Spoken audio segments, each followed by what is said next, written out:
E se o presidente Trump fosse presidente do Brasil? Você pode achar que isso é ficção, talvez até uma loucura, mas imagine, no universo paralelo, Donald John Trump, o magnata, o bilionário, o ex-presidente dos Estados Unidos, agora é presidente do Brasil. Não, ele não veio como turista. Ele não veio comprar uma cobertura no Leblon. Ele veio governar. Mas como isso aconteceu? Tudo começou em 2027. O Brasil enfrentava uma crise de confiança política nunca antes vista. Corrupção generalizada, inflação galopante e insegurança total. E então, no auge do desespero, uma ideia insana viralizou no Twitter. E se o Trump viesse pra cá e consertasse essa bagunça? Era só uma piada, claro, mas como tudo no Brasil, a piada virou movimento. O hashtag Trump no Planalto começou como meme, mas rapidamente se tornou um grito de guerra. Influenciadores, empresários, até políticos embarcaram. E adivinha? O próprio Trump respondeu, com um tweet. Estados Unidos. Brazil, I love Brazil. Great people, terrible leadership. I could do it better, much better, tremendously better. Brasil. O mundo riu. O Brasil votou. Após uma brecha na Constituição aprovada a toque de caixa, com apoio de um Congresso desesperado por estabilidade e, digamos, incentivos, Trump concorreu à presidência como candidato internacional convidado. Campanha? Um reality show transmitido ao vivo pela Jovem Pan e pela Netflix. Em 2028, com 68% dos votos, Donald Trump foi eleito presidente do Brasil. E foi aí que o verdadeiro show começou. O primeiro dia no Planalto. Trump chegou ao Palácio da Alvorada de helicóptero, com a bandeira dos Estados Unidos amarrada nos ombros como uma capa. Desceu sorrindo, jogando bonés vermelhos com os dizeres "Make Brazil Great Again". A primeira coisa que ele fez? Mandou pintar o Planalto de dourado. "White houses are for losers, gold wins, gold is power". Brasília virou Las Vegas em menos de 48 horas.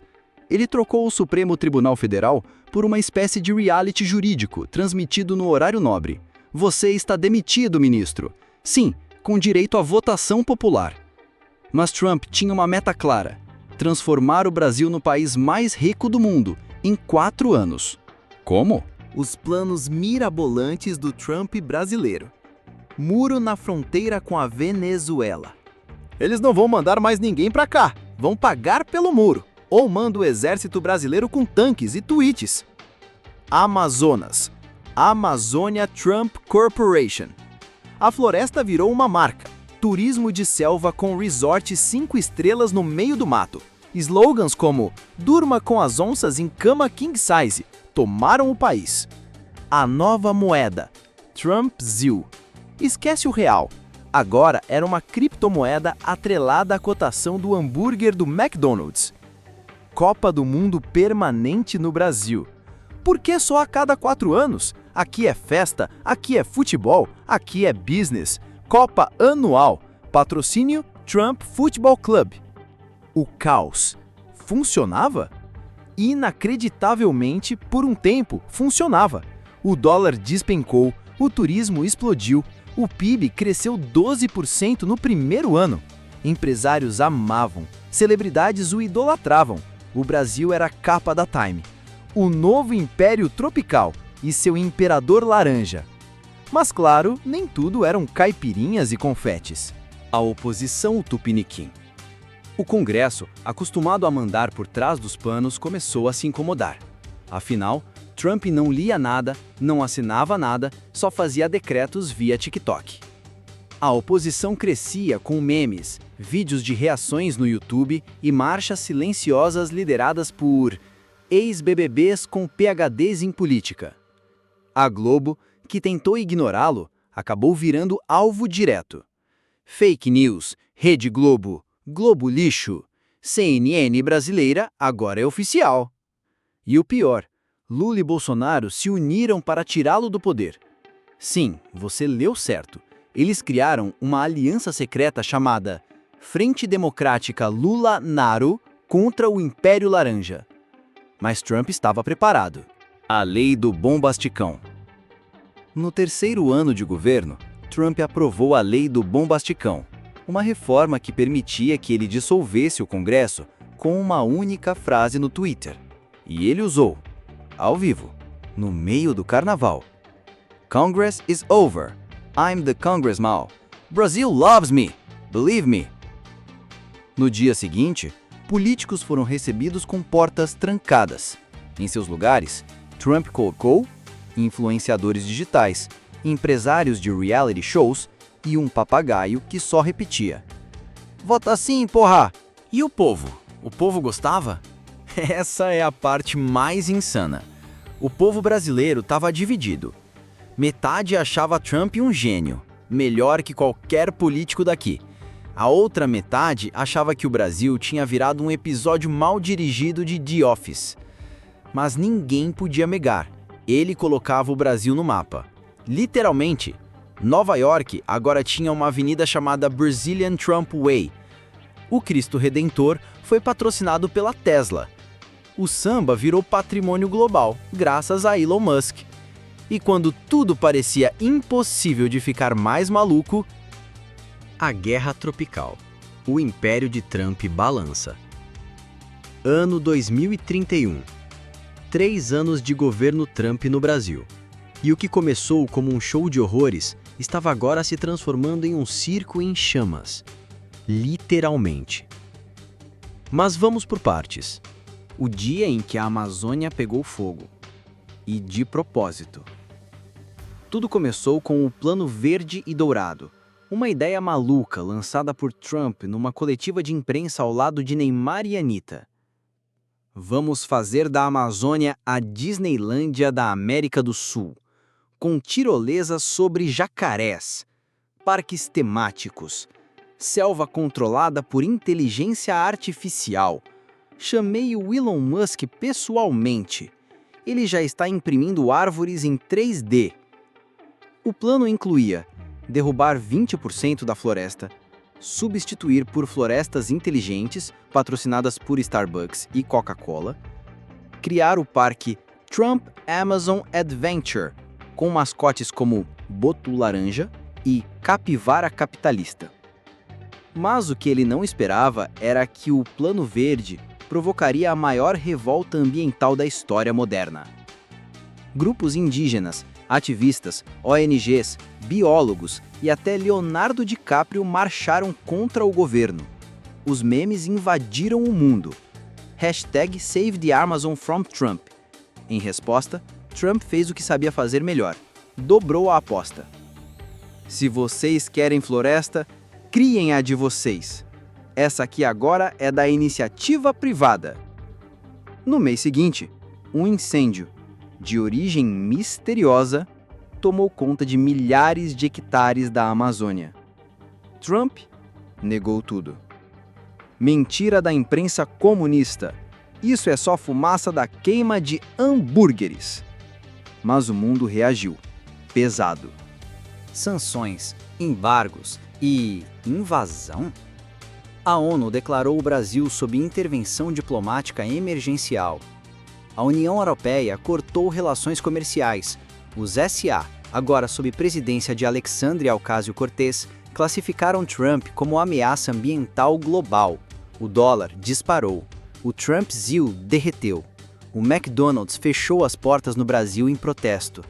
E aí Trump cometeu o erro fatal. Mandou prender ativistas estrangeiros, incluindo Greta Thunberg, que estava no Acre com um grupo de ambientalistas escandinavos. Resultado? A Suécia declarou guerra diplomática ao Brasil. O contragolpe secreto de Lula e Bolsonaro.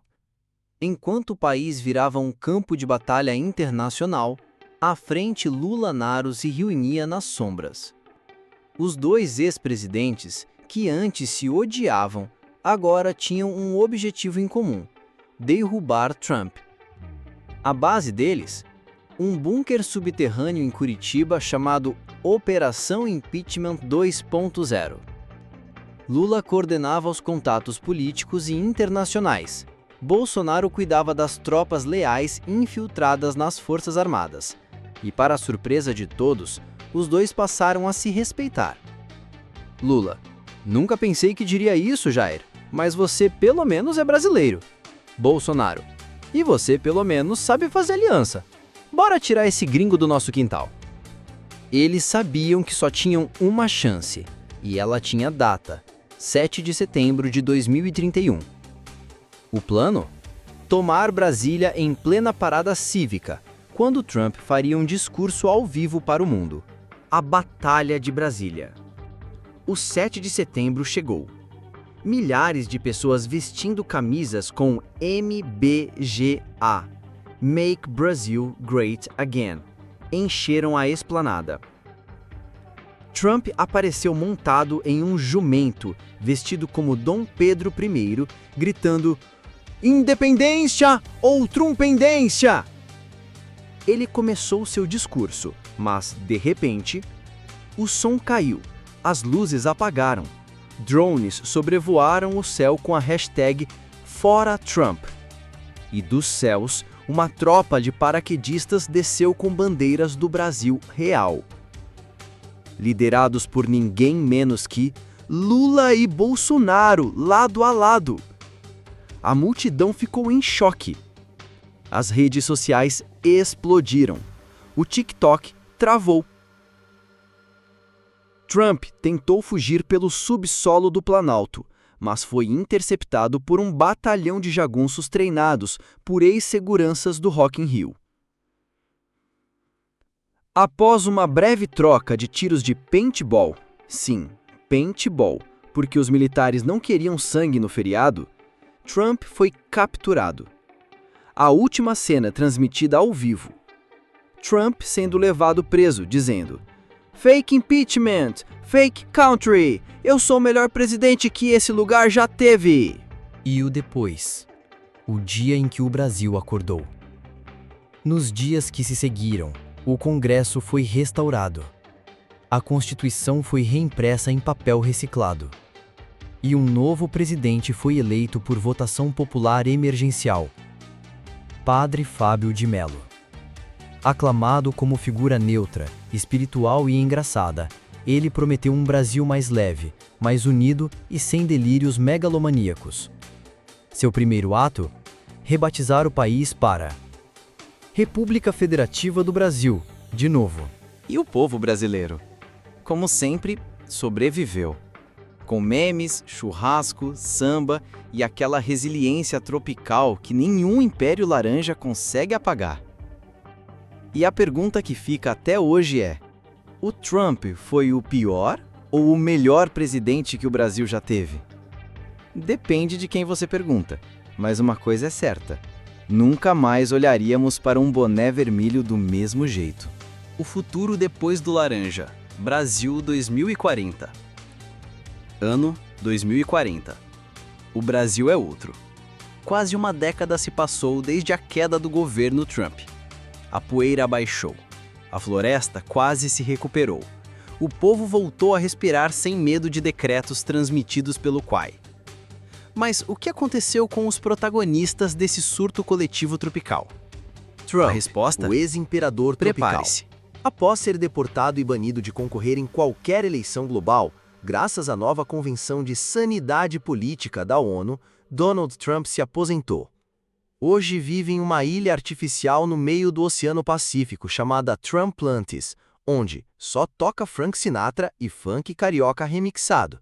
As ruas têm nomes como Rua Michele Bolsonaro e Avenida Ronaldinho Gaúcho. Ele se autodenomina Presidente Honorário da Verdade Global. Trump criou um novo app de rede social chamado TruthZill, exclusivo para pessoas que acreditam que ele venceu todas as eleições do multiverso. Sua biografia, lançada em 2037, se chama O Homem que Quase Foi Rei do Brasil, best-seller em Marte. Lula e Bolsonaro. A dupla improvável. Após a queda de Trump, Lula e Bolsonaro chocaram o país ao lançarem um canal conjunto no YouTube, Lulonaro Podcast. Entre entrevistas com ex-ministros, análises políticas e receitas de churrasco, eles viraram um fenômeno digital, acumulando mais inscritos que o Flow e o Casimiro juntos. Bolsonaro virou um avô radical, vivendo num sítio em Goiás, cultivando abacates e soltando frases como: "Na minha época, o inimigo era vermelho, agora é a inteligência artificial." Lula se aposentou da política de vez. Hoje viaja ao mundo como embaixador da reconciliação latino-americana, sendo chamado de Lulandinho em Portugal e Eu Compadre do Povo na Argentina. Padre Fábio de Mello, o presidente poeta. Quem diria? O governo de Padre Fábio foi o mais estável desde Juscelino Kubitschek. Ele liderou com calma, empatia e ironia sutil nas entrelinhas. Seu principal decreto? Fica proibido governar com base em gritos, memes ou ego trips. Durante seu mandato, o Brasil investiu pesado em educação emocional nas escolas. Criou-se o Ministério da Criatividade. A nova Constituição foi reescrita com a ajuda de professores, rappers e neurocientistas. Ele deixou a presidência em 2036 com 91% de aprovação. Hoje vive em Minas Gerais, onde dá palestras sobre espiritualidade e política sem Brasil surto. finalmente virou Brasil. Em 2040, o país não é perfeito, mas está pela primeira vez maduro. O PIB é equilibrado. A floresta amazônica foi parcialmente regenerada com a ajuda de biotecnologia indígena. As cidades investem em cultura, ciência e saúde mental. E o carnaval agora dura 10 dias e é considerado patrimônio imaterial da galáxia. A moeda voltou a se chamar real, mas existe uma versão digital chamada Memezil, usada para transações simbólicas, tipo pagar com piadas. As crianças aprendem nas escolas a seguinte matéria obrigatória: História do Surto Laranja, como sobrevivemos a Trump no Brasil. E todos os anos, no dia 7 de setembro, a população veste roupas douradas, vai às ruas e faz 1 minuto de silêncio. Pela sanidade. Últimas curiosidades do futuro. Anitta virou ministra da Cultura em 2035. Criou o programa Funk nas Escolas, que virou referência na ONU. Felipe Neto se tornou deputado federal e foi cassado por excesso de vídeos explicativos sobre leis tributárias. Neymar abriu uma ONG para ajudar jovens a não se tornarem Neymar. Greta Thunberg voltou ao Brasil em 2038 e plantou uma árvore no mesmo lugar onde Trump tentou abrir um Trump Golf no Acre.